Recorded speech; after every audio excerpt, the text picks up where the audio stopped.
मैं इस तरह के हथकंडों से डरने वाला नहीं हूँ। मुझे बताएं कि कहाँ आना है, मैं वहां आ जाता हूँ और मेरे सीने में गोली मारे मैं पीछे नहीं हटूंगा। सीधी सीधी आंखों में आंखें डाल के कुछ बातें उन्होंने कही हैं, वो सारी बातें जो है इस्टेब्लिशमेंट के लिए एम्बैरेसिंग है। वो आप दीदा हुए ये कहते हुए कि मेरे साथ जो हुआ है वो तो बहुत छोटा इंसिडेंट है, अगर जो कुछ मेरे साथियों के साथ हुआ है वो मैं यहाँ पर बैठकर बयान करने लगूं तो मेरी आंखों में आंसू आ जाएंगे। कौन है करवाने वाला? क्या कोई पूछेगा उससे? क्या वो अदालत में जवाब देगा? वो ये शख्स वाहिद, ये फर्द वाहिद जहां भी बैठा हुआ है, फर्द वाहिद की आमरीत से लगे जख्म नहीं भरेंगे। इस्लामाबाद के जो ख्वाजा सराय वो बड़े परेशान हैं। उन्होंने कहा हमारा इस वाक़े से लेना देना कुछ नहीं, ये तो हम है ही नहीं, ये तो लोग हमारे हैं ही नहीं। ये ख्वाजा सरा भी कह रहे हैं कि हम नहीं हैं, तो फिर ये कौन है? खान साहब ने जेल में बैठ के अब दबंग गुफ्तगू की है। 30 मई को सुप्रीम कोर्ट में मेरा मैच है। रिपोर्ट के मुताबिक पीटीआई इस्लामाबाद की नशिस्तें 50,000 की लीड से जीती हुई थी। लाहौर में ट्राइब्यूनल ही नहीं बनाया जा रहा, डरे हुए हैं कि हल्के ना खुल जाएं। मुल्क में खौफ के जरिए सब कुछ चलाया जा रहा है। हमें पता है कि रऊफ हसन पर हमले के वाक़े के पीछे कौन है। पार्टी तैयार हो जाए, रऊफ हसन के मामले पर सड़कों पर निकलेंगे। हमारी बर्दाश्त खत्म हो रही है और हम सड़कों पर एहतजाज करेंगे। हम असेंबली और बजट इजलास नहीं चलने देंगे। तमाम केसेस बराह रास्त नशर किए जाए, कौम को पता लगे चोरी किसने की। गद्दारी का भी केस चलाना है तो चलाएं, फांसी के लिए भी तैयार हो। अस्सलाम वालेकुम, मेरा नाम बैरिस्टर एहतशाम अमीरुद्दीन है। एक नए व्लॉग के साथ आपकी खिदमत में हाज़िर हूँ। रऊफ हसन साहब का जो मामला हुआ था जिसमें वो ज़ख्मी हुए, 2 अटैम्प्ट्स हुई उनके ऊपर, एक 20 तारीख को, दूसरा 21 तारीख को। जो 20 वाली थी वो तो कामयाब नहीं हो सकी थी क्योंकि वो गाड़ी में बैठ गए थे, लेकिन 21 वाली कामयाब हुई जिसमें ज़ख्मी हुए और काफ़ी ज़ख्मी हुए। इस हद तक ज़ख्मी हुए कि इक़दाम कत्ल का मुकदमा बनता था और मेरी इतलात के मुताबिक इक़दाम कत्ल का मुकदमा ही दर्ज हुआ है, लेकिन बहरहाल पाकिस्तान तहरीक इंसाफ को उसके मंदरजात से FIR का जो कंटेंट है उससे इख्तलाफ है और उमर अयूब ने उसको मुस्तरद भी किया। उसकी मज़ीद डिटेल्स आपके साथ शेयर करूँगा, लेकिन सबसे पहले जिस इशू को इसमें मैं टच करना चाहूँगा वो ये है कि ये जो वाक़या था रऊफ हसन का, जिसमें एक बड़ा गहरा कट उनके ये कान के नीचे से उनकी चीख को चीरता हुआ 6 इंच तक आगे आया। आधा इंच वो गहरा था और 6 इंच वो लंबा था और वो ठीक ठाक खौफनाक लग रहा था जब वो तस्वीर वगैरह सोशल मीडिया पर वायरल भी हुई हैं और उसके बाद फिर वो निकले अब पट्टी के बाद प्रेस कॉन्फ्रेंस। तो जो मैं सोच ये रहा हूँ कि इसका जो मकसद होगा सर्टनली वो यही होगा कि रऊफ हसन डर जाए या खौफज़दा हो जाए या पाकिस्तान तहरीक इंसाफ खौफज़दा हो जाए या पाकिस्तान के वो लोग जो पाकिस्तान तहरीक इंसाफ के लिए सॉफ्ट कॉर्नर या सपोर्टिंग कॉर्नर रखते हैं वो खौफज़दा हो जाए। तो मकसद तो यही होगा ना, अगर होगा कोई मकसद तो।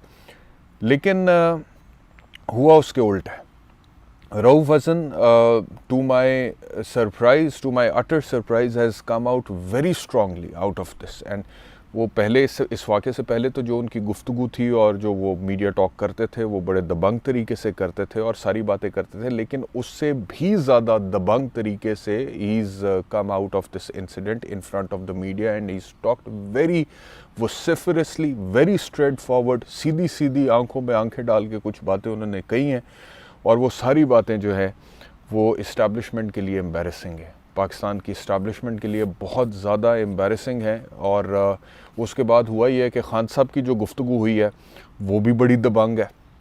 खान साहब ने भी वहाँ से बड़ा स्ट्रॉन्ग किस्म का मैसेज दिया और उन्होंने कहा है कि बहुत हो गया, सब्र का पैमाना लबरेज़ हो गया, अब मैं कॉल दूंगा तो तमाम कारकुनान सड़कों पर आएँ और एहतजाज करेंगे और पार्लियामेंट को भी ऐसे नहीं चलने देंगे और मेरी कॉल का इंतज़ार करें। और उसके बाद फिर हमाद अज़हर भी वो सामने आए इस्लामाबाद सेक्रेटेरिएट में, वहाँ पर फौरी तौर पर पुलिस पहुँची उनको अरेस्ट करने के लिए, तो वो वहाँ से जा चुके थे। वैसे इस हवाले से Hammad Azhar is quite lucky कि कई दफ़ा वो जब मंजर आम पर आए भी हैं तो he was not arrested, the police could not arrest him and वहाँ से फिर वो चले गए।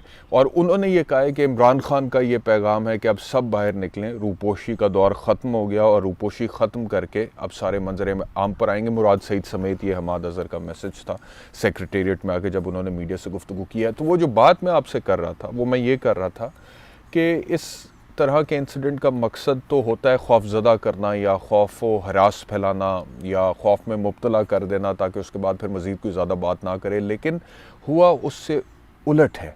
हुआ ये है कि रऊफ हसन साहब बड़े दबंग तरीके से आए हैं दोबारा ज़ख्मी हालत में, वो जो उनके यहाँ पे पट्टी लगी है उसके साथ वो आए हैं और वो आप दीदा हुए ये कहते हुए कि मेरे साथ जो हुआ है वो तो बहुत छोटा इंसिडेंट है, अगर जो कुछ मेरे साथियों के साथ हुआ है वो मैं यहाँ पर बैठकर बयान करने लगूँ तो मेरी आंखों में आंसू आ जाएंगे। और कौन है करवाने वाला, क्या कोई पूछेगा उससे? और उसके बाद उन्होंने कहा कि क्या वो अदालत में जवाब देगा वो फिर वो कहते हैं जी कि ये जो हमारी पॉलिटिकल पार्टी है इसने 2/3 अक्सरियत ली है, लेकिन अब आगे जो मैंने कहा ना कि इस come out very vociferously, very strongly, उन्होंने कहा कि ये शख्स वाहिद, ये फ़र्द वाहिद जहाँ भी बैठा हुआ है, घरौंदे में, स्मोक स्क्रीन के पीछे या किसी शैडो के पीछे, वो ये समझता है कि जो मैं कहूँगा वही हकीकत है और अवाम मैटर नहीं करते हैं। फ़र्द वाहिद की आमरीत से लगे ज़ख्म नहीं भरेंगे। ही सेड कि मेरा तो ये ज़ख्म भर जाएगा, लेकिन फ़र्द वाहिद की आमरीत से लगे ज़ख्म नहीं भरेंगे। इमरान खान से बात किए बगैर मुल्क आगे नहीं बढ़ेगा। जमहूरियत के धुएँ के पीछे फ़र्द वाहिद की हुकूमत है। मज़ीद उनका यह कहना था कि मेरी गर्दन को टारगेट किया गया था, जगुलर वेन कट करने की कोशिश थी, लेकिन यहाँ पर लगा वो ब्लेड। तो लेकिन मैं इस तरह के हथकंडों से ही फर्दर सेट कि डरने वाला नहीं हूँ, घबराने वाला नहीं हूँ। ये नहीं हो सकता कि आप हमें इस तरह के इंसिडेंट के ज़रिए डराएं और उसके बाद हम जिस चीज़ पर या जिस नज़रिए पर यकीन रखते हैं हम उसको छोड़ दें और हम घरों में बैठ जाएं। मुझे बताएं कि कहाँ आना है, मैं वहाँ आ जाता हूँ और मेरे सीने में गोली मारे, मैं पीछे नहीं हटूँगा। This was Rauf Hasan today after the incident in which he got injured and got seriously injured, so much सो के इक़दाम कत्ल की FIR कोई छोटी मोटी जो चोट होती है ना जी, उसके ऊपर दर्ज नहीं होती है। अगर चोट इस नौयत की हो कि जिसके लगने से कत्ल बंदे के होने का अंदेशा होता है, तो फिर इक़दाम कत्ल की FIR लगती है। तो रऊफ हसन को जो चोट लगी हो, तो पुलिस, इस्लामाबाद पुलिस ने भी, जो थाना आपारा में मुकदमा दर्ज हुआ है, उसने माना है कि जी ये 324 यानी कि इक़दाम कत्ल का वाक़या था, तो इक़दाम कत्ल की दफ़ात उसके अंदर उन्होंने लगाई हैं। तो दूसरी तरफ ख़बर ये है कि इस्लामाबाद के जो ख्वाजा सराय हैं वो बड़े परेशान हैं। वो कहते हैं जी ख्वाजा सराओं के गुरु से इस्लामाबाद पुलिस ने बात की है और ख्वाजा सराओं ने मुस्तरद कर दिया इस वाक़े को। उन्होंने कहा हमारा इस वाक़े से लेना देना कुछ नहीं, ये तो हम हैं ही नहीं, ये तो लोग हमारे हैं ही नहीं। और इनकी अगर आप बॉडी लैंग्वेज देखें तो वो भी ख्वाजा सराओं जैसी नहीं है, ये ख्वाजा सराओं को बदनाम करने की कोशिश है। Then I was looking this show Kashif Abbasi साहब का, जिसमें वो फुटेज दिखा रहे थे उस ख्वाजा सरा की जिसके हवाले से इल्ज़ाम यह है कि उसने ब्लेड मारा था रऊफ हसन को।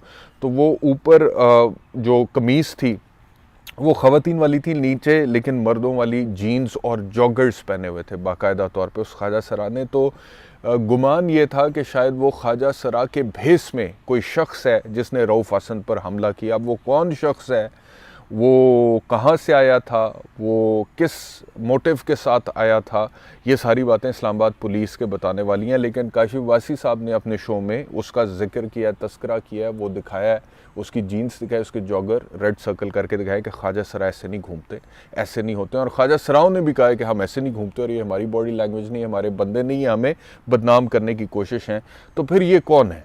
अगर ये ख्वाजा सरा भी कह रहे हैं कि हम नहीं हैं और मीडिया पर भी बात हो रही है कि ख्वाजा सराओं जैसा हुलिया नहीं है, इसमें कोई गड़बड़ नज़र आ रही है, तो फिर ये कौन है?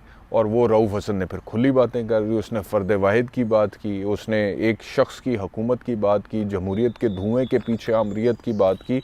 तो this is certainly very very embarrassing for the establishment of Pakistan. बहुत एम्बैरेसिंग है। एक नए लो पे पाकिस्तान की पॉलिटिक्स और इस्टेब्लिशमेंट की मुदाखलत जा चुकी है और ये इतना बड़ा लो है कि इसमें जो इज़्ज़त है वो बहुत ज़्यादा कॉम्प्रोमाइज़ हो रही है, ऑनर कॉम्प्रोमाइज़ हो रही है, डिग्निटी कॉम्प्रोमाइज़ हो रही है, जो उस अदारे की कुर्बानियाँ रियासत पाकिस्तान के लिए हैं वो कॉम्प्रोमाइज़ हो रही हैं।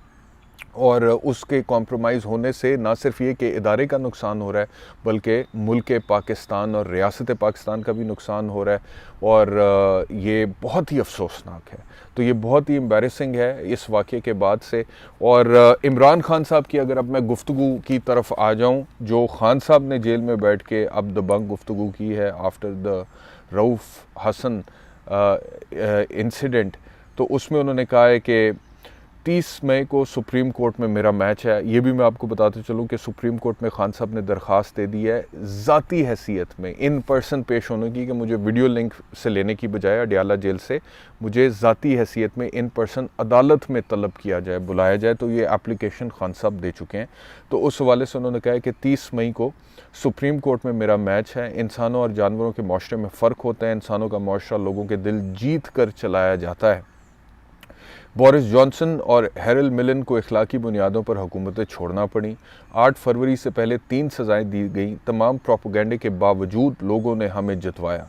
उन्होंने समझा था कि हम इलेक्शन से भाग जाएंगे। इस्लामाबाद का रिटर्निंग ऑफिसर भागा हुआ है। रिपोर्ट के मुताबिक पीटीआई इस्लामाबाद की नशस्तें 50,000 की लीड से जीती हुई थी। लाहौर में ट्राइब्यूनल ही नहीं बनाया जा रहा, डरे हुए हैं कि हल्के ना खुल जाएं। 3 माह हो गए हैं, ट्राइब्यूनल से फैसले आने चाहिए थे। मीडिया का मुंह बंद करने के लिए फॉर्म 47 की वज़ीर आला ने हद के इज़्ज़त का कानून पास कर दिया है। मुल्क में खौफ के ज़रिए सब कुछ चलाया जा रहा है। पीटीआई को जलसे तक की इजाज़त नहीं दी जा रही। खैबर पख्तूनख्वा में किसी मुखालिफ पर कोई केस किया या हमने किसी को जेल में डाला, हमें पता है कि रऊफ़ हसन पर हमले के वाक़े के पीछे कौन है। रऊफ़ हसन के साथ जो हुआ, इससे साबित होता है कि निज़ाम डंडे के ज़रिए चलाया जा रहा है। पार्टी तैयार हो जाए, रऊफ़ हसन के मामले पर सड़कों पर निकलेंगे। हमारी बर्दाश्त ख़त्म हो रही है और हम सड़कों पर एहतजाज करेंगे। मुल्क की हालात की वजह से सड़कों पर नहीं निकल रहे थे। मईशत इस काबिल नहीं कि एहतजाज बर्दाश्त कर सके। कोई भी नुकसान हुआ तो ये ख़ुद ज़िम्मेदार होंगे। पार्टी तैयार रहे, हम असम्बली और बजट इजलास नहीं चलने देंगे। शहबाज शरीफ कह रहा है कि मुश्किल फ़ैसले करने पड़ेंगे। मुश्किल फ़ैसले तब होते हैं जब लीडर कुर्बानियाँ ख़ुद से शुरू करे। नवाज शरीफ, शहबाज शरीफ और जरदारी बैरून मुल्क रखे गए अरबों रुपए वापस लेकर आएँ। कौम बहुत कुर्बानी दे चुकी, अब कौम पहले आपसे कुर्बानी चाहेगी। तमाम केसेस बराह रास्त नशर किए जाएँ। कौम को पता लगे चोरी किसने की। गद्दारी का भी केस चलाना है तो चलाएं, फांसी के लिए भी तैयार हो। जजेस पर जो खौफ था वो उतरता जा रहा है। क्या नवाज शरीफ से कोई डील नहीं की? चौधरी निसार के साथ नवाज शरीफ से मुलाकात हुई थी। नवाज शरीफ ने समझ लिया कि मेरे ज़मीर की कीमत सिर्फ एक सड़क है। बनी गाला की सड़क तोशाखाना के तहाइफ बेचकर बनवाई थी। नवाज शरीफ और मोहसिन नकवी बताएं कि पैसा बाहर कैसे गया। परवेज़ इलाही की रिहाई पर खुश हूँ, उन्हें खराज तहसीन पेश करता हूँ। परवेज़ इलाही अगर पार्टी से अलहदगी का ऐलान कर देता तो उसी दिन रहा हो जाता। जजेस अपनी साख के लिए खड़े हो गए, इसलिए इन्हें लग रहा है कि डील होगी। अमेरिका को इजाज़त है कि वो हुकूमत गिरा दे, मुझे ये इजाज़त नहीं कि मैं अमेरिका की साजिश को बेनकाब करूँ। पाकिस्तान तहरीक इंसाफ फाउंडिंग चेयरमैन इमरान खान, तो he has also not come slow. Rauf Hasan के इंसिडेंट से लेकर एहतजाज की कॉल से लेकर शहबाज, नवाज, मोहसिन नकवी, करप्शन, लूटा हुआ पैसा वापस लाएं, सड़कों पर आएंगे से लेकर पाकिस्तान के इलेक्शन से लेकर मईशत से लेकर उन्होंने अमेरिका के हवाले से भी बात की है। और उन्होंने आखिर में ये भी कह दिया है कि अमेरिका को इजाज़त है कि वो जो मर्ज़ी करे, मुझे इजाज़त नहीं है कि मैं साजिश को बेनकाब करूं। तो उन्होंने किसी को भी नहीं छोड़ा है। और फ़र्द वाहिद की बात भी और सारी बातें हमें पता है कि किसने हमला करवाया है, सब कुछ। तो इमरान खान ने ये मैसेज दिया है वहाँ से और ये भी बड़ा स्ट्रॉन्ग मैसेज है। तो कंक्लूजन इस सारी बात का, जितनी भी इंफॉर्मेशन मैंने आपसे शेयर किया रऊफ़ हसन के इंसिडेंट के हवाले से, वो यही है कि वो जो मकसद था वो मकसद पूरा नहीं हुआ, बल्कि खौफ की बजाय ज़्यादा जो है वो खुलकर पाकिस्तान तहरीक इंसाफ सामने आई है। उमर अयूब ने कहा है कि जी हम FIR को मुस्तरद करते हैं। थाना पारा की पुलिस केस ख़राब करने की कोशिश कर रही है और इस इंसिडेंट पे जुडिशल कमीशन की डिमांड इन्होंने रख दी है। अच्छा, एक तरफ तो ये है, दूसरी तरफ जो आज के वीलॉग में ख़बर मैंने कवर करनी है वो सेनेट में जजेस के हवाले से, अदलिया के हवाले से बड़ी तकरीरें हुई हैं। जजेस के ऊपर तनकीद हुई हैं। 2-3 लोग थे, एक तलाल चौधरी, दूसरे फैसल सब्जवारी, तीसरे आज़म नज़ीर ताड़र लॉ मिनिस्टर, और सारों ने अदलिया को फोकस किया। जी अदलिया ख़राब करी है, अदलिया रिमार्क्स देती है। रिमार्क्स का सिलसिला अगर तकलीफ़ ये है कि वो प्रॉक्सी का था अगले दिन कि अपने प्रॉक्सीज़ के ज़रिए हमें धमकाएंगे। हालांकि इसमें कोई गलत बात नहीं है, वो तो सिर्फ फैसल वाडा के हवाले से प्रॉक्सी कहा था उस दिन जस्टिस अतर मिनल्ला ने। लेकिन अगर हकीकतन देखा जाए ना, तो मैं आपसे अर्ज़ करूं कि ये पूरी की पूरी हुकूमत प्रॉक्सी ही तो है, और क्या है। ये मतलब कि प्रॉक्सीज बेचारे बैठे हुए हैं, जो इनको स्क्रिप्ट दिया जाता है कि ये तुम लोगों ने बोलना है, वो ये बोल देते हैं। जहाँ पे कहा जाता है कि आपने एक्ट करना है, वहाँ पे एक्ट करते हैं। जहाँ पे कहा जाता है कि इधर आपने मुदाखलत नहीं करनी है, वहाँ पे ये रुक जाते हैं, मुदाखलत नहीं करते हैं। जहाँ पे कहा जाता है कि अवाम के सामने ये इमेज आपने नैरेटिव क्रिएट करना है, वो नैरेटिव ये क्रिएट कर। इनका खुद का तो अपने पल्ले कुछ भी नहीं है, ना इनकी सीटें अपनी, ना इनकी जीत अपने, ना फॉर्म 45 इनके पास। इनके पल्ले एक धांधली शुदा फॉर्म 47, उसकी बुनियाद पे पपेट्स के तौर पर कुर्सियों पर बैठ जाएंगे तो वो सारी की सारी हुकूमत ऐसे ही चलेगी ना जैसे चल रही है। तो अब उन प्रॉक्सीज़ को जब प्रॉक्सीज़ कहा जाएगा तो प्रॉक्सी को गुस्सा तो लगेगा।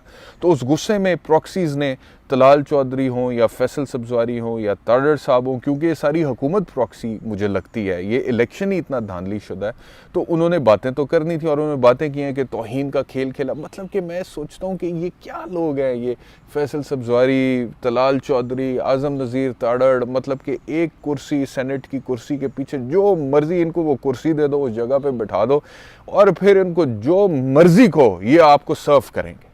क्या बात है यार, क्या लोग हैं, जो जैसे इनको कहोगे वैसे सब। वैसे तलाल चौधरी को किसी हद तक मैं इससे आउट इस वजह से करूंगा क्योंकि तलाल चौधरी ने एंटी एस्टेब्लिशमेंट का वो दौर देखा है और उसमें साकिब निसार साहब के दौरे चीफ जस्टिस में वो तौहीन अदालत भी लगी, बाहर भी हुए, सब कुछ। खैर उसके डायनामिक्स जो भी थे उसके ऊपर बात हो सकती है, वो सही था गलत था उसके ऊपर बात हो सकती है। साकिब निसार साहब का जुडिशल एक्टिविज़म तो सर्टनली सही नहीं था, वो बहुत हद तक गलत था, उससे मैं इत्तफाक करता हूँ। तो लेकिन तलाल चौधरी ने इस्टेब्लिशमेंट की भी पॉलिटिक्स, लेकिन ये फैसल सब्ज़वारी हो गए, तारड़ साहब तो आए इसी टाइम पे हैं। तो ये लोग जो है ये तो हमेशा स्टेटस को की अलामतें हैं, कुव्वतें हैं, तर्जुमान हैं, उनके माउथ पीस हैं, उनके प्रॉक्सीज़ हैं, उनके पपेट्स हैं और जैसे वो कहते हैं, जो वो कहते हैं, जितना वो कहते हैं उतना बोलते हैं, हुकूमत करते हैं। मतलब कि शशके थोड़े बहुत जो भी प्रोटोकॉल वगैरह मिल जाता होगा उससे दिल की तसल्ली हो जाती है, अपना ज़ाती पॉलिटिकल करियर बनाते हैं और रात को घर जाके सो जाते हैं, सुबह फिर उठते हैं। तो ये वाली सिचुएशन है। तो जब इस तरह पपेट्स के ज़रिए हुकूमतें चलती हैं ना, फिर मुल्क तरक्की नहीं करते हैं, फिर रियासतें तरक्की नहीं करती हैं, फिर कौमें तरक्की नहीं करती हैं, फिर बच्चों का मुस्तकबिल नहीं बनता है, फिर वो एक ख़ास दायरे में ही हुकूमत और रियासत घूमती रहती है और मकसद होता है कि अपनी हुकूमत को कायम रखना है, आगे चलाना है, अपनी मौज मस्ती करनी है, पैसा बनाना है, एसेट बनाना है, हुकूमत करनी है, प्रोटोकॉल लेना है। बाकी long term policy, economic policy, law and order, अवाम के ज़ाती बुनियादी हकूक़, रोटी कपड़ा मकान, तालीम, सेहत, इंसाफ, इन चीज़ों के बारे में सोचने के लिए इनके पास वक्त नहीं होता।